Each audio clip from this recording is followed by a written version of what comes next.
Slow down. Hey, welcome to episode number 21 of Divergent Paths with Dan Dunford. I am your host, Dan Dunford, and hooray! Second week of January. It's been a weird couple weeks for me. Some of you might know about a week and a half ago my bass trombone got stolen, so it's something I'm kind of dealing with right now. It's insured, but this week I'll be going out to Wisconsin to get a new horn, which is both awesome and a little bit frustrating because, well, it's awesome because a new horn is good. I've been playing the same bass trombone for 10 years, but wasn't really looking at getting a new one right now. But so if you see an Edwards bass trombone bopping around out there that seems a little sketchy, maybe it's mine. Other bits of news. Mozart in the Jungle, which I don't know if I want to say I'm featured in, but was on 4 or 5 episodes of this past season. Just tonight won Best Musical at the Golden Globes, so that's cool. Obviously that has nothing to do with my performance as a wonderful orchestra musician, but it's cool. I know you're involved with something that wins an award, no matter what your level of involvement is. That's pretty cool.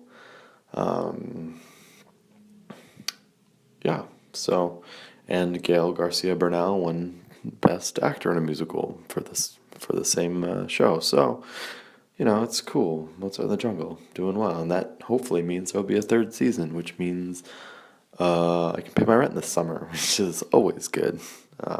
Anyway, so this week, my guests are from the improvisational dance troupe, I guess is the best way to refer to them. Anyway, they're called the 7 Lovelies. The core original group is 5 dancers and 2 musicians, and they're awesome. Really enjoyed them, but so it's made up of Ben Brody, Duffy, Joanna Futral, Lena, Lauer, Marike Dijk, Katie Vason, and Keeley, Walsh. 3 of those people were kind enough to sit down with me and talk about the Lovelies and dance and improvisation and all this, a lot of stuff that I'm not necessarily the most familiar with. So Ben, Joanna, and Katie were kind enough to sit down with me, and we had a good time. It's a little bit of a longer one because there's no music on the end, because obviously that you want a visual component since it is a dance troupe. No, there's no music on the episode. However, because of to make up for that, throughout the week I will be posting 3 different videos of the Lovelies performing. And so you can kind of, if you look on my Facebook, and I'll tweet it out and share it around, but you can get a peek at what they're doing. It's really cool, and they're really nice people. So hope you really enjoy the episode. And if you like it, write a review on iTunes, share it, subscribe on iTunes and Stitcher. Or shoot me an email at divergentpathspod@gmail.com, or tweet at me. It's at divergentpod for the podcast, at NYC for my personal account. Thanks to the Lovelies. Thanks to Trevor New, my producer, who also plays with the Lovelies on occasion and was recording this episode in person, so he pops in on a couple spots. So anyway, enjoy the episode. Have a good week.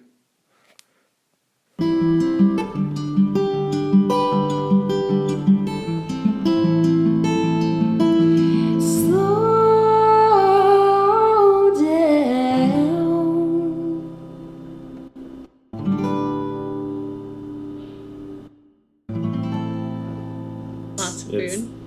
everyone's coming down from the food coma. Exactly. Yes. Yeah.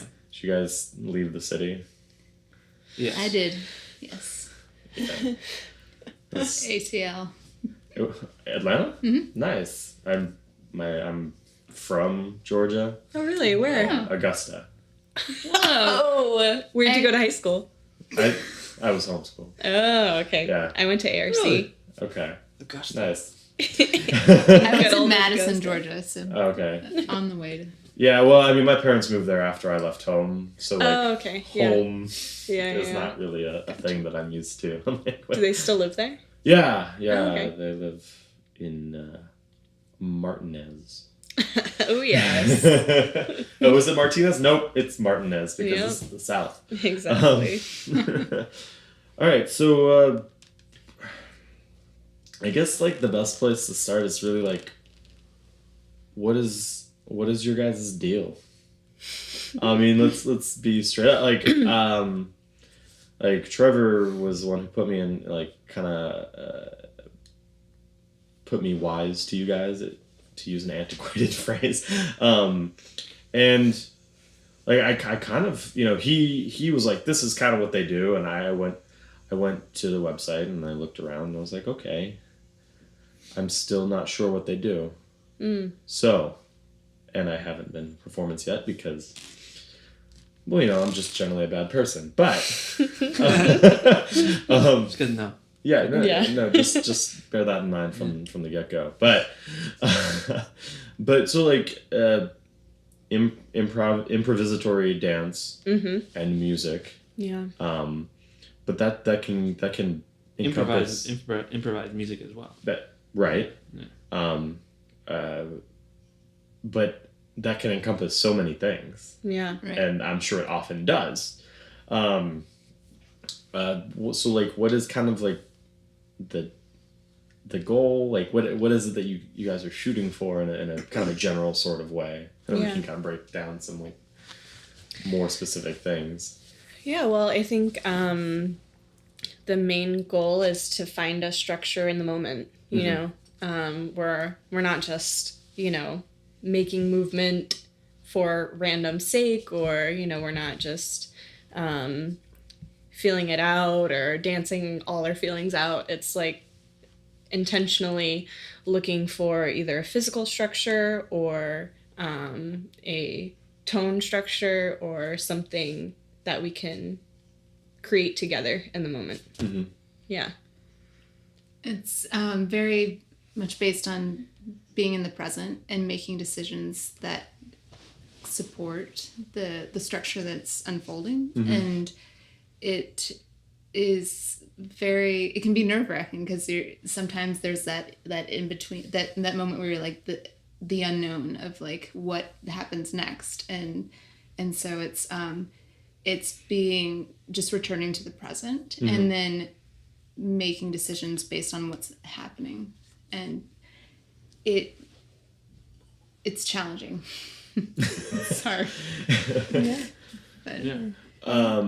But, well, I mean, yeah, there's a lot of different ways to see it. Going in there, you try to have a clear mind. But then also there are, like what Joanna said, there's structures, just like in music. Jazz musicians just don't go and play anything. Right. They free jazz, but and not just jazz, but any music really.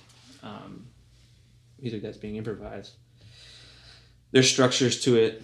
There's different, a bag of tricks that everybody has within their own aesthetic, that they like to do.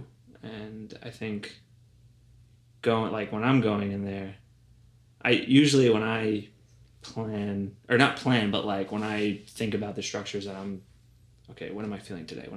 Usually it kind of like crashes on me. When I go in there, just like starting, my brain starts when they start. That's when it's the best for me, and then I follow them. And sometimes I don't even know, like, am I going to be, following a thread today, whatever, or like, am I going to be watching them dance more? Or am I going to be listening to them speak more? Because they do a lot of vocalization, which is cool. Or am I going to be acting with them. You know, there's a lot of acting too. Mm-hmm. You know, so it's cool. It's a wide variety of like what ifs or like what am I doing? You know, tonight. So, like, to be a little more specific about the structure of the group, so out of the three of you who are here, Katie and Joanna, dancers, Ben, musician, there are another 3 dancers and another musician that are part of, like, the core group, Right. if you will, and you bring in other musicians at various points, Right. Regularly, right? So, yeah, like... Well, before we, that's a pretty good primer, I guess, if you will. But before we like get into like the kind of nitty gritty of like the operations and how it all works, like what's the background, of the group, like how long have you been together, and and why, whose idea was it? Why did you start doing this? It's pretty. Yeah. It's pretty unique. Yeah. Yeah, who went first? Keeley Walsh. Keeley Walsh went to Michi one summer. It was August. It was in July 2013, I believe. And then we say our official start date was August 2013, so over 2 years. But Michi is movement, improvisation, composition. Intensive, yes. Thank you. And what is that? Which I went to this past July. And the architects, the group that we are very much look towards as our mentors. Another dance group. And they're incredible. They have been together for over 20 years, and they met in college and have continued, and they all live in different areas of the country now, but they return. The work is so important to them that they continue and with creating this work. And we actually had a show with them this past July called Slice and Dice. And that was really awesome. It was really cool to have that. But yes, Keeley Walsh is responsible for starting this group. She back when Give Me was DNA. Let's see. It's a dance studio in Lower Manhattan, and she asked each of us if we'd be interested in creating this one-time show kind of feel. You guys knew each other from that dance studio, or? Yeah, well, we knew each other various ways. Yeah, various ways. Keeley kind of connected everyone. I knew Keeley through a dance workshop. David Dorfman is a choreographer in New York, and he has a workshop every winter and summer, and we met at that workshop. I also met her then as well. Yeah. And then Annie knows Keeley from college, and Lena just knows Keeley from DNA. It's kind of a community dance studio, so a lot of people know each other through there. So I guess 2 months later, that's when you met me. Yeah. At the Tank. Yeah. It all makes sense now. Yeah. Yeah, so I still curate, not as much at the Tank. I used to curate more at the Tank, which is a black box theater in the middle of Times Square. We had was it a fundraiser, or was it like the first concert of the year? I don't know. I wasn't there. And it was part of, I guess Joanna. Yeah, so I guess it was Lena and Keeley. Yeah. And that was it? Just Lena? Oh, and then there was other dancers that weren't part of the Lovelies. Doing this improv thing. And me and this other musician were the musicians of the night. And we were just basically improvising to everything that night. There was dance, there was acting, there was music, us, and then there was some other art form there. I forget. But so Lena came up to me and was like, "Do you want to?" And Keeley, they were like, "Do you want to do this thing? We, meet on Wednesdays in the morning." And I'm like, "Yeah, sure." And so then for a good from that point on, and I went to rehearse with them. And then they were doing shows, and I did a couple of shows. We did a show that I put on together, and then from there it kind of like snowballed. It just kept on going, so which was good. So why Why what? Why this group? Why put it together? Because we had to. Yeah. I mean, like, from an outside perspective, it's definitely something. Like, if I go to any other dance show, I mean, I don't see any other dancers doing this type of thing. At least I don't. I don't know. Do you experience this? Yeah, I mean, I think there's definitely there's plenty of improvisational dance groups. Of varying qualities. Of varying Right. qualities, desires, goals, or structures, or however you want to say it. But I feel like the relationship is really important. The drive and desire to be similarly enough mindset, have a similar mindset and different enough mindset is really important. So there's this chemistry that is foundation for how a dance company builds. Mm-hmm. And, you know, Keeley's kind of throw caution to the wind personality type really, you know, kind of jet set us. And, you know, it kind of just felt from there that we had to be a part. It became bigger than us and we had to keep going. And our decisions, like, on stage are based on what is happening in the piece. It's not an individual. I feel like a lot of times with improv, at least from my experience of watching improv, it, like, it's very much like, let's show off, like the move. It's not about the piece at hand, at least in times that I've watched it.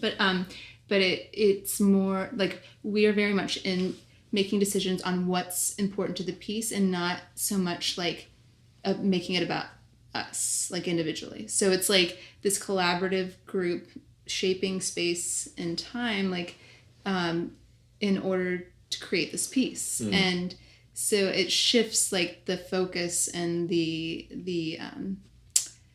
desires and creating this work together. And it's something that I personally have found that, like, was lacking from my, I mean, I feel this work is so important to me, and it's tricky to describe, like, the reasons why, because there's so many, but it's like what it comes down to is you are, like, it's so challenging to continue to bring your focus back to the present, and then your awareness is, like, of yourself, but also the others, and then creating this work together is really what it's about.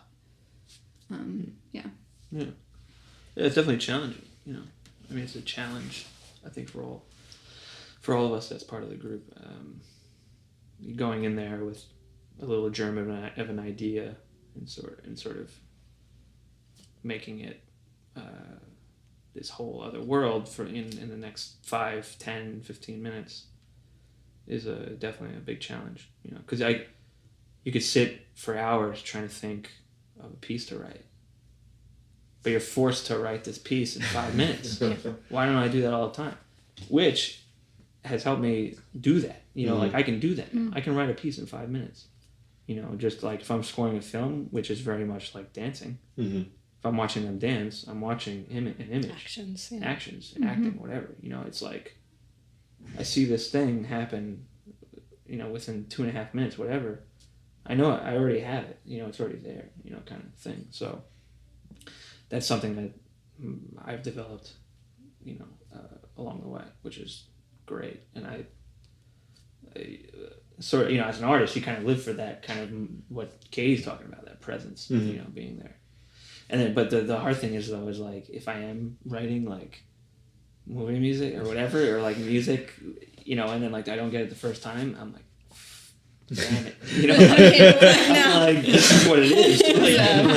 Like, I'm screwed. Which is, you know? like, enlivening. It, like, fuels you, you know? It's like, I either want to make it better or different, or, you know, it, like, makes you feel more alive, you know? So, I mean, this is a little more dance centric, but how does one, you know, it's hard to generalize from my, you know, uneducated generally uneducated brain as far as the world of dance goes. You think of you grow up where I grew up, or or live where I lived for a long time in the Midwest and in the South. Dance equals ballet, right? Obviously, this is something that comes up anytime you talk to dancers, whatever. Totally. And of course, it's not a new thing. It's not really that new anymore for dancers to sheer off from that path, and partially because there's better career longevity if you're not in ballet. There's a lot more freedom. Maybe you won't destroy your feet as much, et cetera, et cetera. But so obviously I don't know your backgrounds, your personal backgrounds, but it can you just like get into more, a little bit of why improvisory words hard, like why that became your kind of I don't know if you consider it your calling card, but why you've put like so much of your energy into this realm, from as opposed to what most people think of when they think dance career, dance career, and then ending, which ends at like 24 and right. Long would be done now.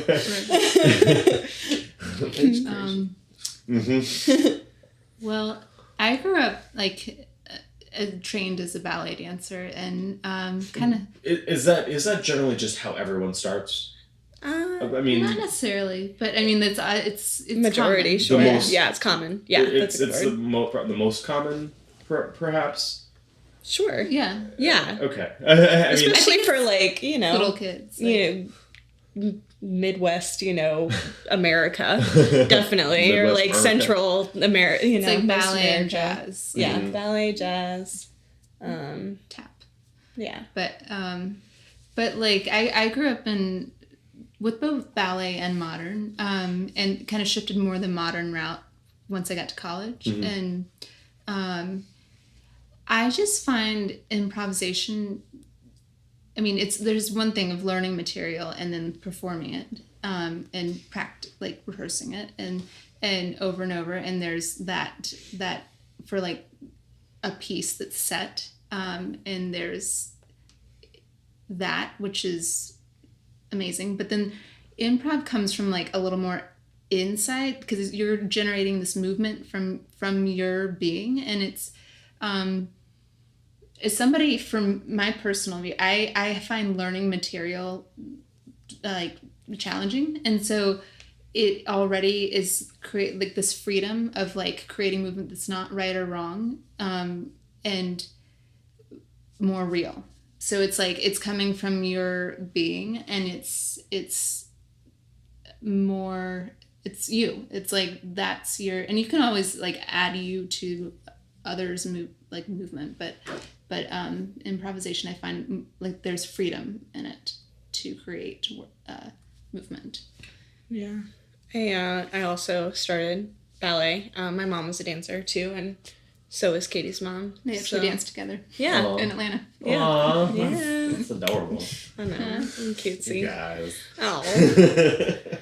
Yeah, and I also like started to, there just isn't a lot of opportunity even at studios to take other classes. Like the majority of the studios that I went to, the classes were ballet, or it was like that open modern or open contemporary or whatever, was the newfangled thing that brought in other students. But yeah, and so, I definitely like don't typically have there's definitely a specific aesthetic that fits into ballet, body type, quality, it's like this, and it's definitely starting to change. It's more athletic, more muscular, but it's still like this type of, it's still very specific.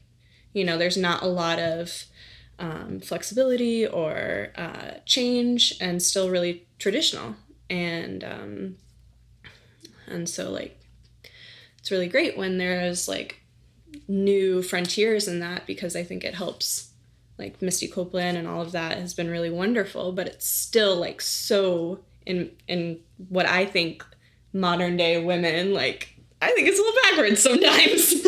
And so like there's this new like and like modern gets this reputation for granola, you know, it's very like No idea what that hippie means. Oh, okay. granola, roll on the floor, like improvisation of the Judson Church era. Yeah. What is that called? Well, It's postmodern just- in yeah, general it's is this minimalist kind of idea and gestures and all that, and I remember learning it and I was like, whoa, like this could be dance too, or could it, you know? And so you're just like, Yeah. you're like, in my mind, I love like challenging the idea of what something can be. And so that was very attractive. And I wanted to learn more about it. And I was like, oh, traditional ballet can't be anything other than ballet. Like, let's do this other thing, you know?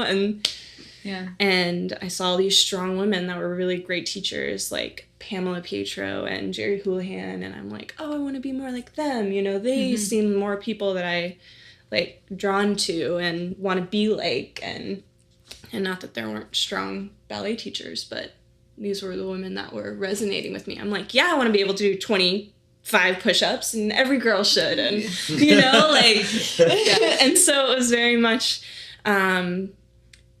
this new frontier of what I thought it meant to be a woman dancing and creating art, because it seemed more poetic too. Like the poetic choices I could make were so much more varied, and you know, ballet, the poetic choice is how much longer can I draw out this like hand and place it on my prince's shoulder, you know, like it just seemed so limiting. And not that I'm sure lots of people find that exhilarating, but I just didn't. And so And the way Wait, Yeah. How do you feel about being a strong dancing woman? yeah, Ben, Ben, talk more about that, please. well, in the mornings when I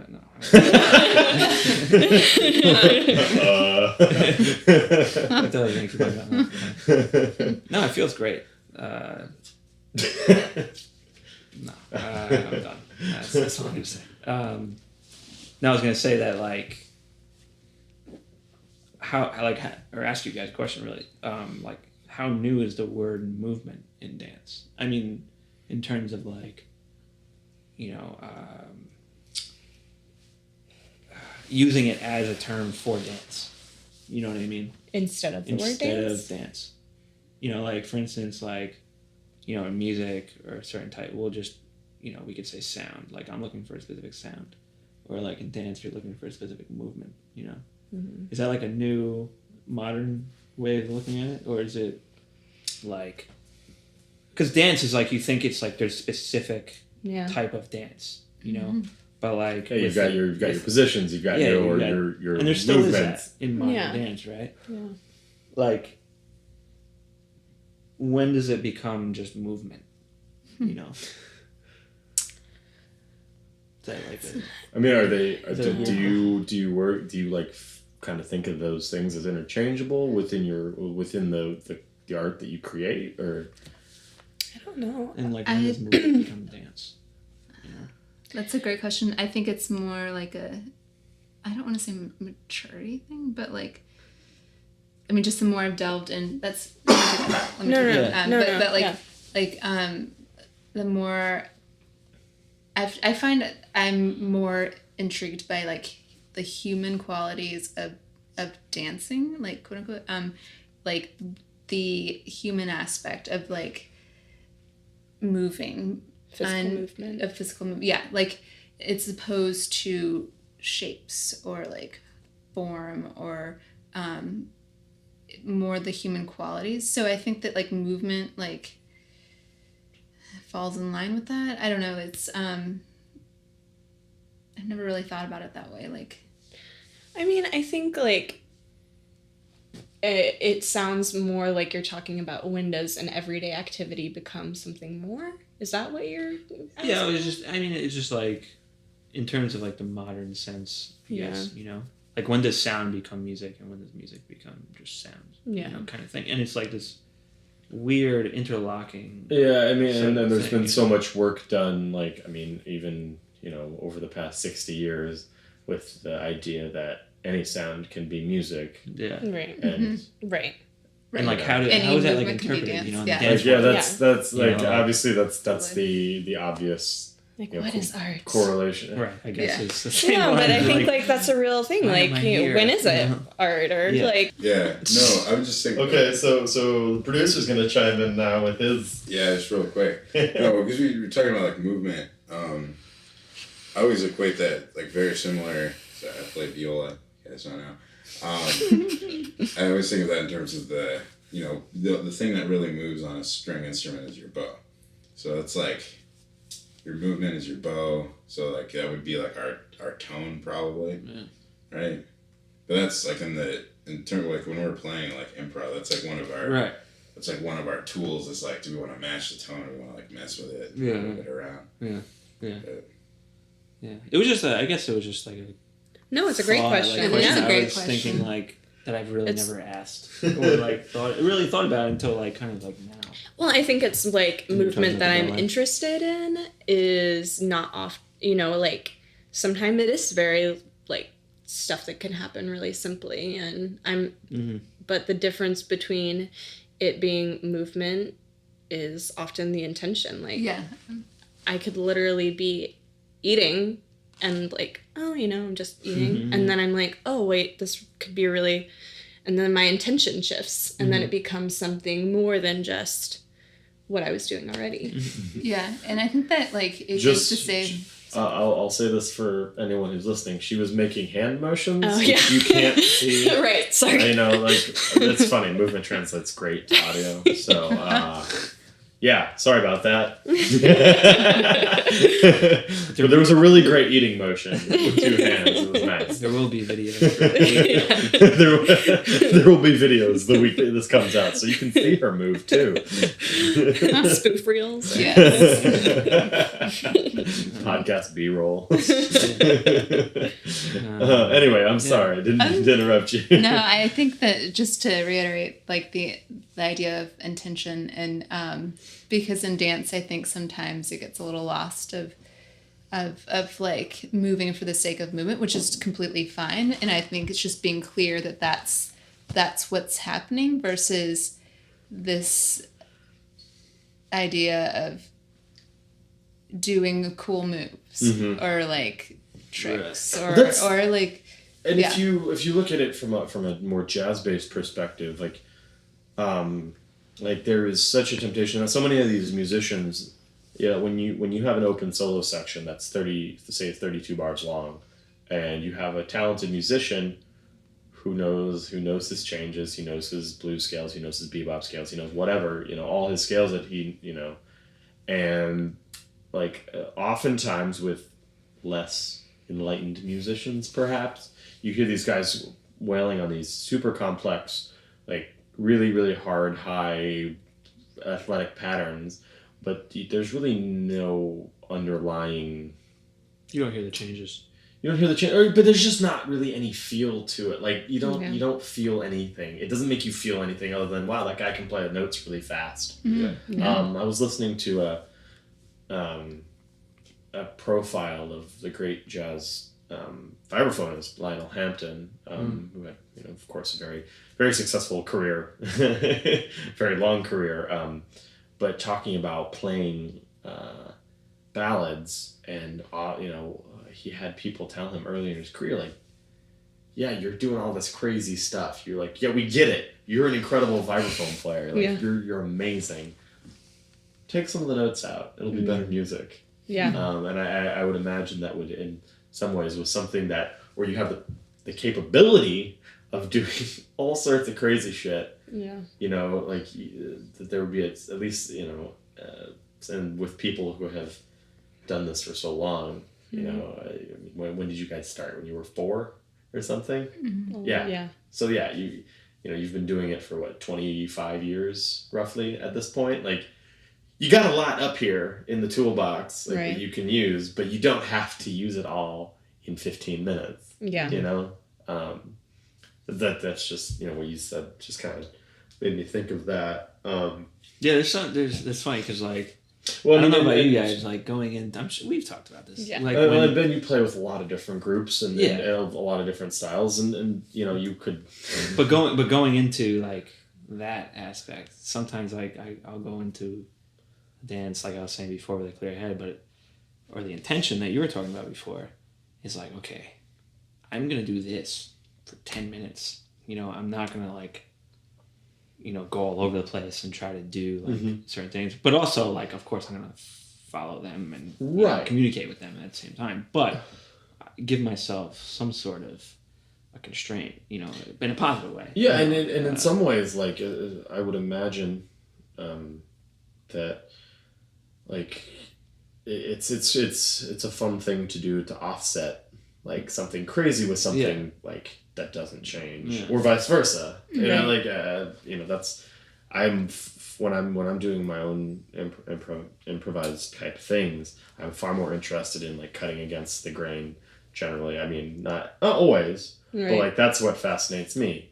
Like, on a really, really fast tune, like, if we're doing Donna Lee at quarter note equals 240, like, maybe play really long lines that aren't particularly technical because everything else is going crazy. And you're just, like, chilling. That kind of thing. That's a personal taste. No, it's always nice to, like, see somebody develop something from, like, a variation standpoint. Or, like, they have the melody, the theme, or whatever, and then it kind of, like, they play those long lines that you're talking about, and then they add a little color to it, and then all of a sudden they're, like, going but that's cool because then at that point you know the melody in your ear, and you're hearing those changes, and you're hearing within those fast notes. So it's nice to see that in terms of music, which is dance. Yeah, like, no, I think I was talking about this about something like this with Lena one time, and you can almost, like, maybe you can hear it, but you can definitely see it in dance when there's this live action in, like, response, and you can see someone making those choices in the moment as opposed to like a premeditated type of action. Like, was he thinking about adding those notes, like, 3 minutes ago, and, like, oh yeah, he just executed it, or, like, there's this choice that's happening and they're fighting for it and they're struggling for it and they're like, oh, maybe I'm gonna add it now, maybe I'm gonna add it now, like, it's kind of this super exciting, like this kind of ferociousness that you have to attack with those decisive moments that really add to this energy and flow that's happening, and it gives something, gives other dancers or musicians something to respond to as well, like you're feeling really empowered by it, sometimes it's like, what you're talking about, it's like, okay, how is this going? You're thinking all these thoughts, and all of a sudden, sometimes you're like, oh, I have to do this now. This is where it's happening now. You have to do it here. Which is awesome. Which is, like, it's nice always not relying on yourself. Right. To, be like, this is what I should be doing. It's definitely a team effort all the time, no matter what. So, and also to like trust that if you don't know, like, on the flip side, like, if you feel like you're not getting a clear answer of what needs to come next, or you're like, I'm going to trust that what I'm doing right now is leading to something, like, and continuing with it, which I personally find very hard. But it's like a continual, like something we just keep having to like chip away at, is like staying with what you're doing, if that's what the piece calls for, or to drop what you're doing in support of the piece. So it's like, how do you know when one or the other is, like, appropriate? And it's like, well, I'm going to trust my decision, and the group, I trust the group, and it's we're all on the same page. I mean, you have to have, like, I would imagine you'd need a lot of trust, but also respect for the choices that other people make. Because otherwise you're just going to be like, oh, you should have done. I wouldn't have done that. Well, maybe you wouldn't have. That's why there's more than one person. Voice. That's the exciting thing too. Is like knowing that it's like, wow, I didn't think about that, and it was like you're seeing it a different way, which is sometimes a great thing because, you know, you just learned one more thing. You have one more idea in your toolbox. You're saying, you know, it's like this thing that becomes a. It's almost like every performance. There's like a tendency. I mean, like developed. Like not that we already have. It's like what we just did has now become a tendency because we did it. You know what I mean? Rather than it like anyway. So, Ben, you play guitar with for I mean that's one of a number of things that you play, but that's what you play electric guitar for this group mainly. I've also played French horn and piano. Piano's very fun, and then this little like pocket piano thing, electronic thing. Yeah, I haven't played too much. What's the piano that's like connected to the mouth pipe? Melodica. Okay. Yes. That's what you should obviously John be Baptiste. doing. Yeah, exactly. And sorry, unnecessary digression. So when you're kind of sitting over there, like I'm trying to see how I would phrase this in a way that makes sense outside of my own head. Like when you're playing, like how are you taking the movement that you're seeing, and the dancing that you're seeing, and you know, adding your own thing, sure, but like drawing from what they're doing, like how much you do that musically? A lot. I mean, it's there's times. It also depends on how long the dance is. So if the dance is like 5 minutes, 10 minutes, 15, 20, 25, like we do all these increments of 5 mainly. But to make it like interesting for myself and for the audience and for the dancers and stuff like that, even if they don't know or what I'm thinking or I don't know what they're thinking, whatever. Sometimes I'll take very big gestures and make it obvious. You know, sometimes I will find things that somebody's doing in the background, like the way their foot is moving, and play that rhythm of their foot. Oh, it's always so fun when you realize that you're that person. Yeah. Oh yeah, I'm controlling. I mean, not controlling, but like you know, you're like. Yeah, it's like he picked me. No. I mean, it's like, like how do you know that? You know, and then that person, like most of the time, the tendency is they either become the solo or like it's somebody kind of like blossoms into them being a sort of like forefront. It's sort of like the camera kind of like taking a picture and like having the background blurry and then it focus in kind of thing, back and forth. Zoom in, zoom out. Yeah, zoom in, zoom out. It's like that kind of thing. And then sometimes I'll put my head down and I'll play and pretend I'm just a radio. They don't have me, you know, there. It's just like I'm the music and that's, you know, they're revising, you know, like to whatever they put on the radio or something, you know. But I won't do that the whole time. I'll try to like, you know, I'll just start to, like, if I'm feeling a certain way or something, you know, like I'm trying this something new. And so there's a lot of like different techniques of going into a performance. And then like, sometimes I'll be extremely aggressive. Sometimes I won't start at the beginning, you know. Sometimes I play a lot. Sometimes I'll give some space. You know, there's a lot of that kind of stuff. And it's, and it's mostly just trying, just like them dancing, trying to come up with things that I haven't tried before, taking that leap or that risk, you know, making yourself uncomfortable, because that's where, you know, you come in with different ideas and you sound different aesthetically and the group progresses that way too. And there's also like a lot of things that I look for, that I enjoy seeing, you know, them do as dancers. You know, like I love choruses and I love like chorus is like when there's Like unison. I love Group like unison. unison, and then but like when there's like 3 on the side. We And call then, and like, response. 2 in the middle or something. Or, you know, do a duet happening while 3 are Yeah, on the side, trio, you know. yeah. So, you know, I there's like a lot of different ways of looking at different things. So you guys get together once a week, or ish?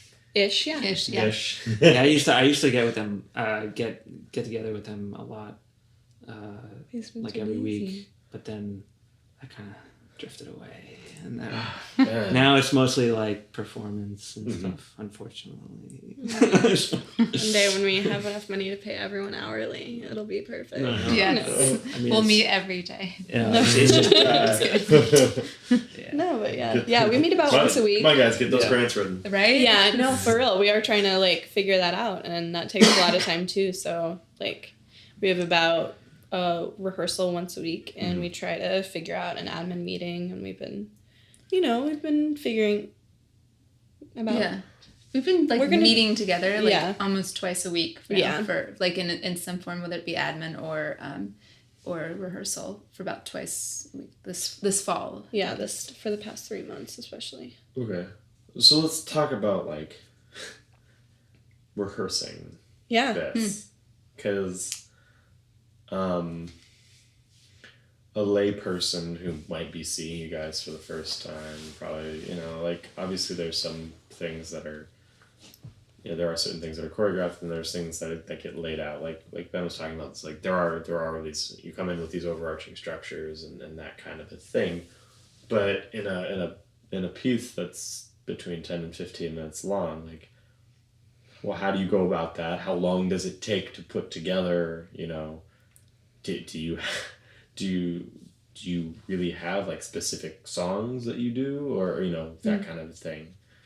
Does that make sense? Kind Well, I of, think we like to like pride ourselves a little bit on like not having structures for the most part. Like when we enter a performance, we'll have like maybe sometimes we'll go in with an intention of like let's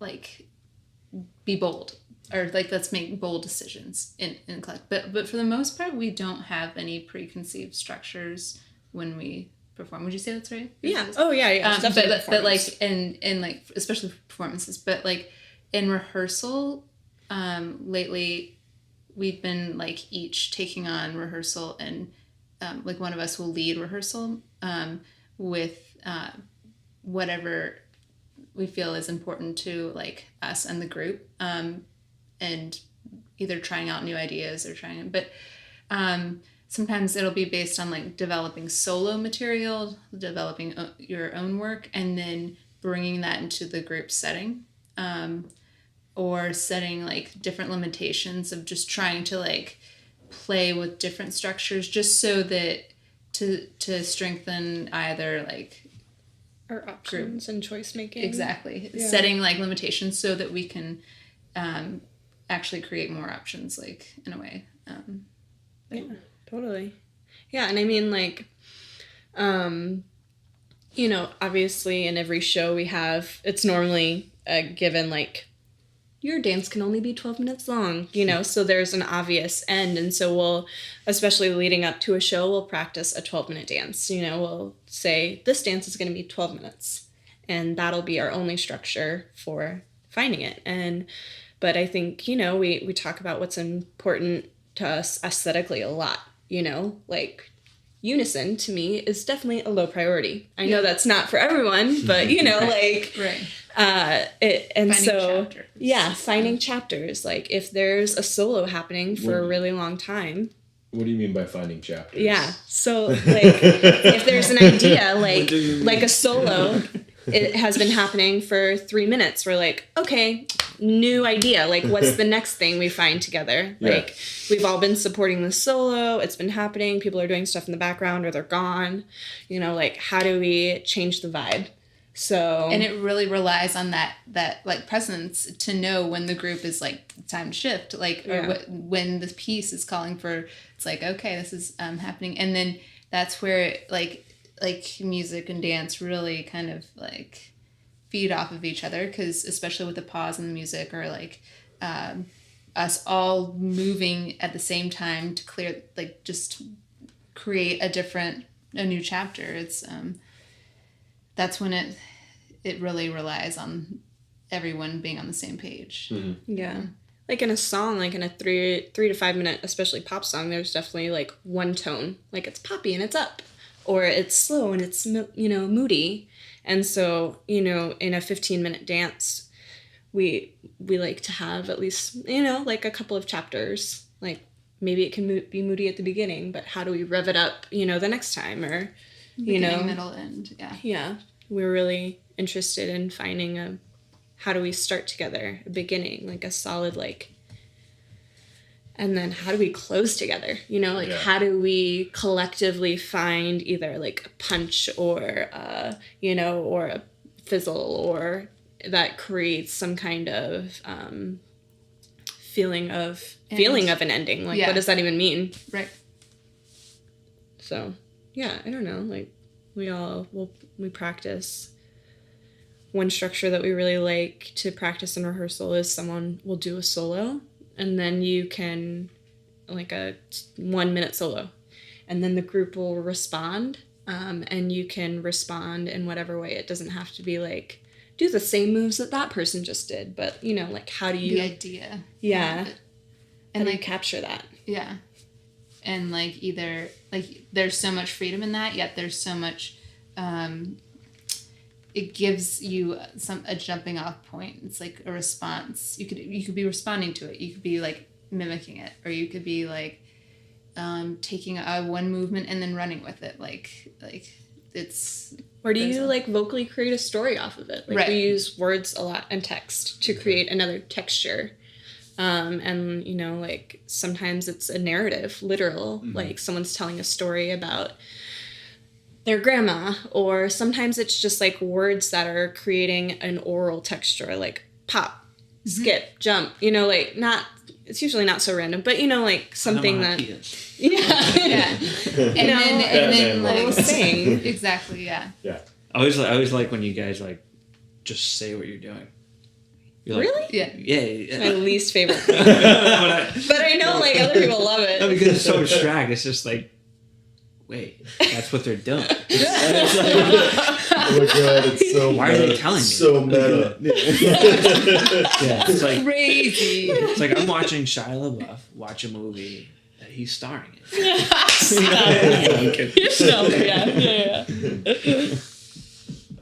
Which I enjoyed.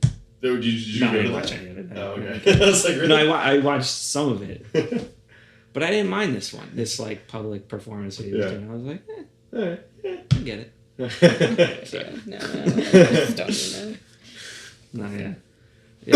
I like the vocal stuff. I think it's fun. Yeah. It's fun and funny and interesting. And it just adds a whole another layer of like creating creating structure, like something for the audience to grab on. Not that that's the priority, but like, I mean, in different ways, but like it creates a container of sorts. I talk about that a lot. Like it's so hard. I think that's the biggest challenge for, especially, for new music, for avant-garde performers, for improv performers. Like,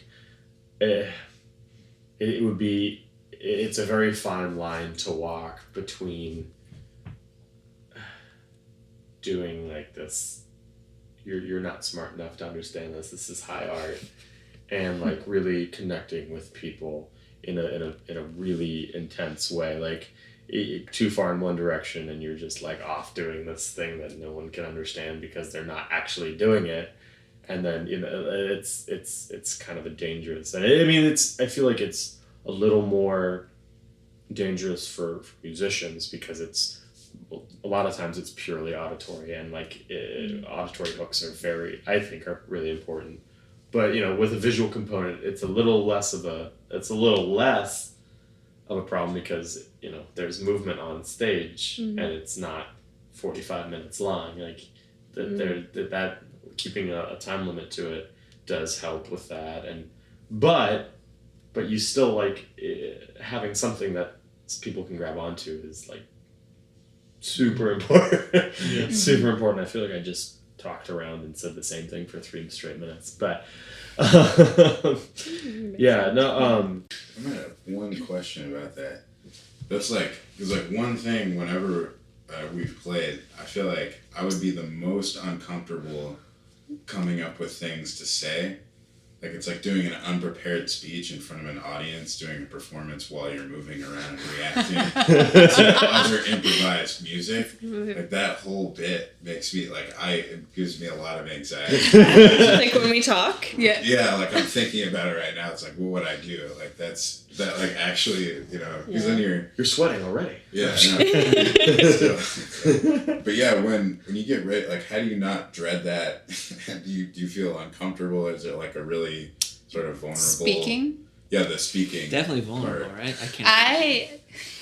I loathe speaking on stage just because she's so good at it. I find it like just to come up with, I'm like, the whole right wrong context comes about because it's like, am I doing something that's supporting the piece? Am I just saying like what what do I say? And then it comes naturally for I mean Keeley. Joanna and Keeley and Lena. I mean they practice it more. I think they do it a lot more than I do. But like it's something that I find I'm trying to like do more because it is really challenging, but I find the more you do it, the more like just latching on to like an idea that you come across or something that like a story that you create in the moment that you feel like you're in the same realm as, or I don't know, there's so much possibility with that it's hard to really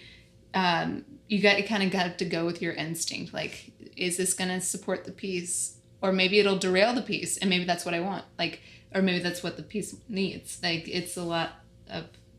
There's so many options. It's stressful. Oh my God. So much pressure. So I avoid it. Oh, Katie. So what... I should have asked this earlier, but why are you guys called what you're called? Keeley Walsh. Why? She just always called us the Lovelies. Like, we didn't go with that. We're like, we're going to be called the Lovelies. Well, and then it's just, it's so, like, cheeky. Like, the Lovelies. Yeah. Like, we're so freaking, like... I'm not going to lie. I feel a little uncomfortable when I say it. Yes. I'm just like, I do. The Lovelies. It's kind of twee. And so... But, I mean, it works. Like, I'm not saying anything against it. It's just, it was a little bit of a... Oh. I think everyone here the first time they were just like the Lovelies. Really? It's like but now company. You're but you're a lovely the formula is so and so dance company. Or like whatever dance company. So I think it's kind of. But now I couldn't imagine us being anything else. Yeah. Like we're the Lovelies, and anytime someone talks about us, it's like that was so lovely. And I think of it more of like, we are lovely. Like, lovely in not like... The proper... Yeah, not in like a pinup girl sense, but like, we make lovely choices. We make poetic, like, artful, thoughtful... We're lovely. Mm-hmm. And so I think about it that way.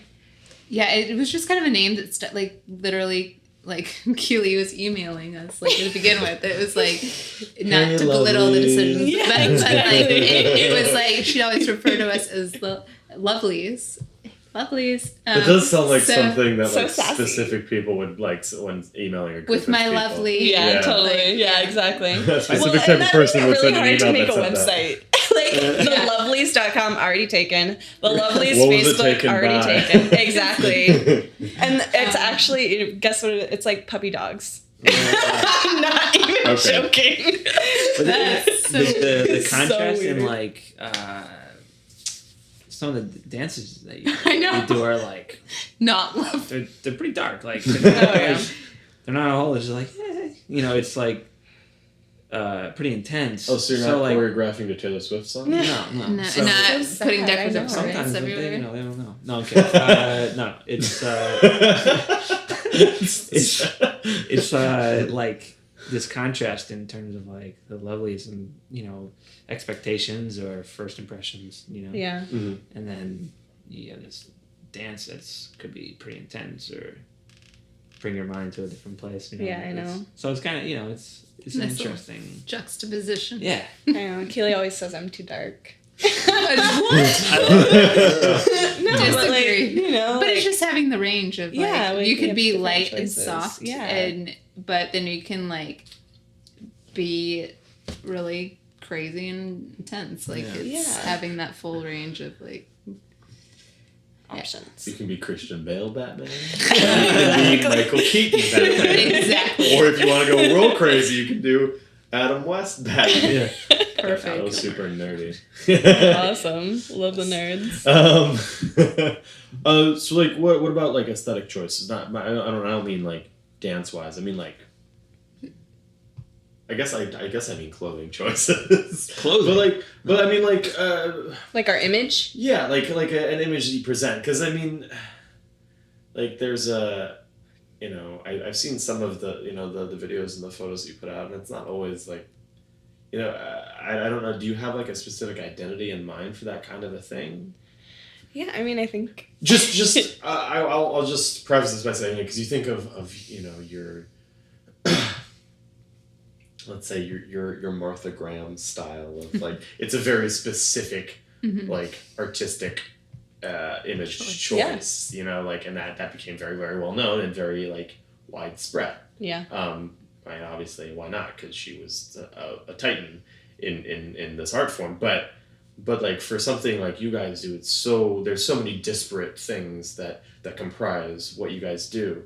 Speaking of large hand gestures, but there's so many different things that comprise this: personalities, choices, artistically, musically, movement-wise. Like what kind of goes into that when you go to perform and present yourselves as, this is us, reckon with it. Yeah. Yeah. I mean, I think it kind of goes with the philosophy of like the group. Like we try to create like in terms of image, like costumes, if you will. Like it's like finding the common thread, but also being like keeping that human aspect to it, like pedestrian clothing a little bit more than like quote unquote costume, but also maintaining that individual like identity. So it's like We fight about it. yeah. We do, because certain people have certain ideas of what they want the group to have, and then certain people have other ideas. But it's trying to find like a somewhat of a common theme, but then also maintaining our individual like choice, and voice. That was very articulate, Katie. Well, thank you. Especially the part about the fighting. All about the fighting. Oh no, I'm just kidding. Ben, what do you think our image is? I don't know. I mean, it's such a hard question. I don't know. Yeah. Branding. It's like, Well, and I mean, I it's the honestly think they do really well with pictures, and Yeah. their website looks great. I do have to say though, like the bios of the individual people were of no use to me at all. Oh, totally. Well, when are bios ever useful? Well, I wanted to bios? get before I contacted you. I wanted to get some yeah. background on the people, like so I could It see says like. here. Yeah. So it says this person is. A torpedo. Yeah. Okay. Well, it's kind of like a backlash to like the ridiculous, No, long. I get it. I enjoyed it just for my specific purposes. It wasn't very helpful. No, totally. We're trying to find a balance with that. Yeah. I mean, the image stuff is like. Well, no, and Like, what do you? Don't get me wrong. Like your website was great. I really liked it. Just to put that out there. Sorry. I don't know. It's like the only way you're gonna gain an image. I mean, not the only way, but one of the ways that you're gaining an image is like if people are really invested in figuring out who you are. You know, Well, I leaving a little bit of ambiguity. What were you gonna say? Sorry. No, I was just. It's just so collaborative, and we're all completely. We'd almost have to have like individual images to have a complete image, you know, like and just like, I mean, from the like the email blasts and like the Instagram, you know, just like the social media aspect of it, like I feel like they have an image. Like when I see their pictures, I know what the style of the picture is and like who they are, and I don't think it's because I'm in the group. I think I'm talking from like an outside perspective, you know. Yeah, I mean, I don't know. It's you know, it's 21st century artistic performer community. It's become such a huge thing. Like, you know, it started in like among like well, let me backtrack a little bit, like and use a kind of a sports related analogy. Like all these huge like basketball, football, baseball, these superstars.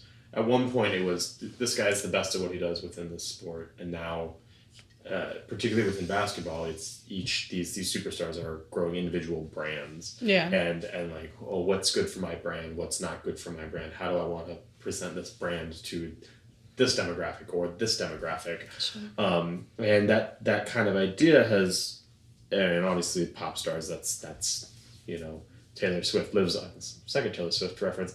Lives off her brand as being this like kind of she cultivates this kind of relatable, you know, just hanging with my girlfriend type of thing, you know. And it's within communities like ours, you know, I'm a freelance musician. I do a lot of different stuff, you know, same thing with Trevor or with Ben. Like it's coming from a background where it's you haven't had to do this before, but now you have to have like.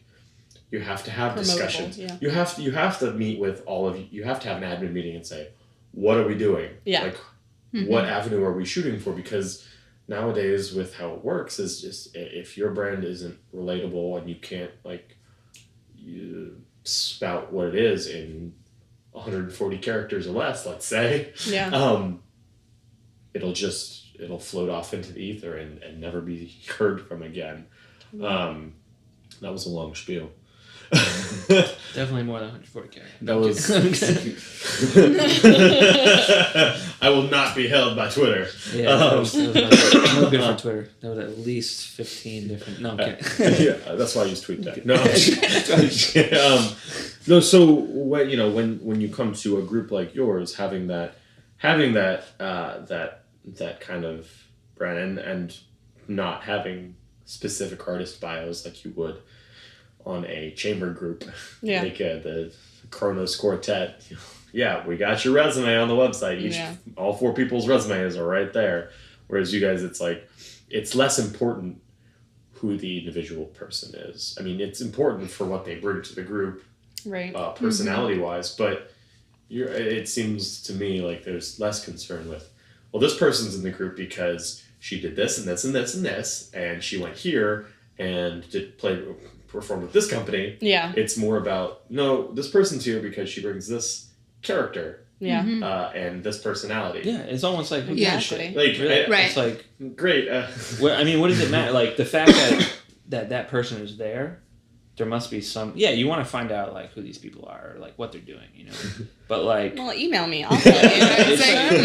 You want my resume? I can send it to you. Yeah, I can email that too. It's the same. It's the same with like every group, or a popular group, or anything like that. You know, it's like you're gonna be interested, and you should follow. You know, like you're not gonna find everything, you know, just on the front cover. You know, or like the introduction to the book. You know, you got to read the book. You know, it's. I think it's something that we are invested in, and investing, showing and being vulnerable and putting ourselves out there. And I think it needs to, people need to learn that they need to invest their time as well. They can't just like see, like, oh, this is what they are, boom. No, it's like, you need to like dive in yourself. You know? Of course. Yeah. On the we're not going to flip babies, you know, spoon feed you. Yeah. Right. But I mean, but then you have to be concerned on the flip side of that with making sure you have something worth their time. Like that's, you know, and of course, like, you know, and of course, well, if you're going to do that, you obviously feel that you do. I mean, like, I'm not, that's, right. Like, but it's the responsibility goes both ways. Oh, sure. Enough, you know, like, yeah, invest your time. We'll make it worth your while. Yeah, sure. Right. It's basically what I'm saying. It's finding that Yeah, no, balance. I mean, and just that's an image, like that character. I mean, the caricature of your bios, you know, is like is its own thing. You know, that's an image. You know, we're not gonna like be like, hey, you know, tighten up my tie. You know, we're serious about what we do, but at the same time, we can have some fun. Yeah, you know, kind of exactly. thing.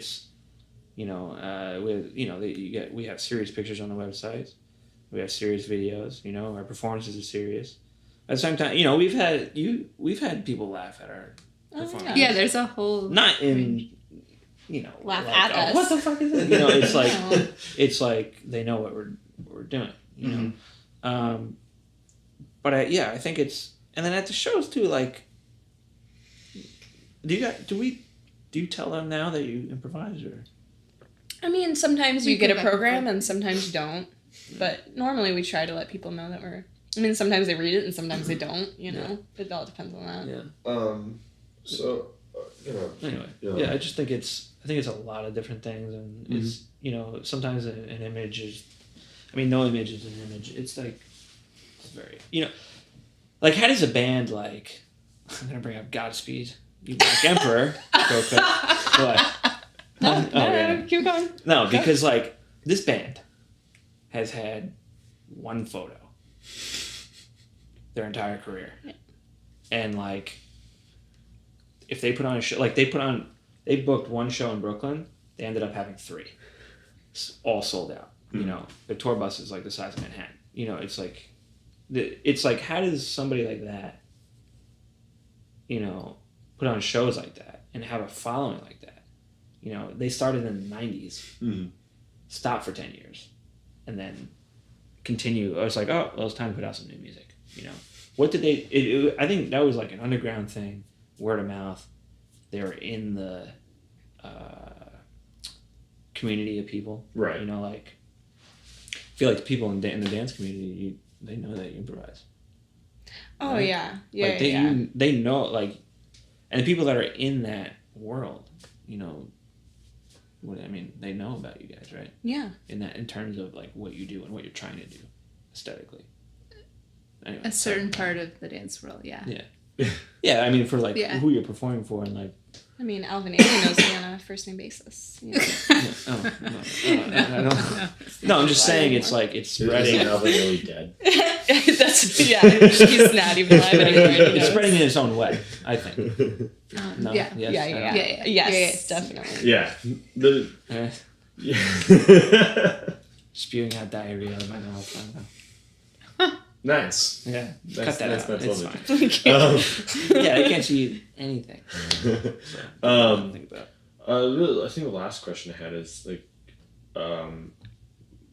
if someone comes to your show, a show of yours, are you doing like several long pieces? On the last, I think one of the last shows you had, Trevor messaged me like the day of or the day before and was like, you should come out and meet these guys, and I was like, I can't. I'm busy. It was like it was like a week before I emailed you, and I was like, yeah. I was like, so I am unfortunately a little bit ignorant about how I'll add you to our e-blast list. I don't even have to sign up. That's special. No, so like when you're doing a concert, or excuse me, the show. Okay. Sure. Like, do you have like titled, like specifically titled pieces on, you know, like 4 specifically titled pieces, and be like, this is it? I mean, and sorry, you're in. Oh no, I was just gonna say it depends on like the venue where we're performing. Typically with shows that we've applied for, they are usually around like 10 to 15 minutes. And we create a title, a working title, and then and we perform among like other artists. But we recently have started this series called Slice and Dice, and that we host. And you perform live at Briss's or what? we perform live at Chopper, but we are hosting and supportive, like creating dialogue with other, like another artist, and in that sense, it's a very informal showing, but we perform maybe like 2 15 or 20 minute show like pieces, and then the other artist does the same, and then we have dialogue after, and we're trying to create that as like a consistent series, like a split bill series, to show longer forms. Yeah. Well, I think like there's just not a lot of immediate opportunity for dance to have, like we would have to pay $1,000 to self-present, to have a show that's just like, or obviously more, but but yeah, so we have this opportunity to create longer form through a Lovely that works at a dance studio, and so we often we're trying to practice longer form, and it's because it's so rare, it's almost even hard to find other dancers that are interested in works longer than 15 or 20 minutes. So we've been having trouble even trying to find someone to split a show with, because it's so limiting by paying for rehearsal, paying those dancers, finding a venue that will show you work that's longer than 20 minutes, it's not conducive for creating work that's longer than 15 or 20 minutes. And then you go and you're like, people get these opportunities to create like a full evening length piece, and then you're like expected to go from like this 10 to 15 minute work and then create like an hour long piece. And where do you practice, or where do you show the process, or where do you that has the opportunity to show longer than 15 minutes? And you can't just book time at the way station or exactly like any mediocre band Yeah. or whatever. What's the longest we've ever gone? I don't know, maybe 25. We did 25 with this Architects. Did we with Marike? We did 40 with Marike. Yeah. Was that Marike? that was like a year her ago. piece, right? Yeah, that was her stuff. Yeah, yeah. That was about a year ago, though. That was probably the longest we've ever done in public. Was that that wasn't choreographed? That was improvised. There were 5 1-minute sections that had set structures,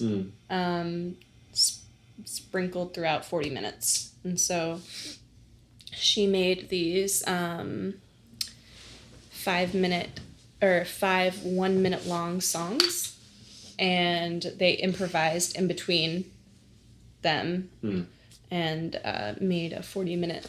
And so we also created a structure for each of those minute things, and that was 40 minutes. But we're always it's like the first time longer. we created like set structures. Yeah, that was the last two. Yeah. No, wait. We did that this summer too. Never mind. but yeah, we don't do that. We don't do that very often. So what do you guys have coming up soon? Yeah, well, we're teaching at Mark Morris This week. Tuesday. Is that like kind of like a December. residency type thing, or? They invited us to teach, and we'll also teach January 5th. It's the first Tuesday in January at 8:00. And we had one in November, and it was really fun. It was like a whole mix of just people we haven't seen, like just all different.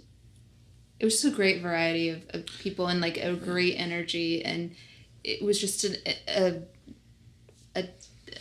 an opportunity to like work with people in like this non-pressured.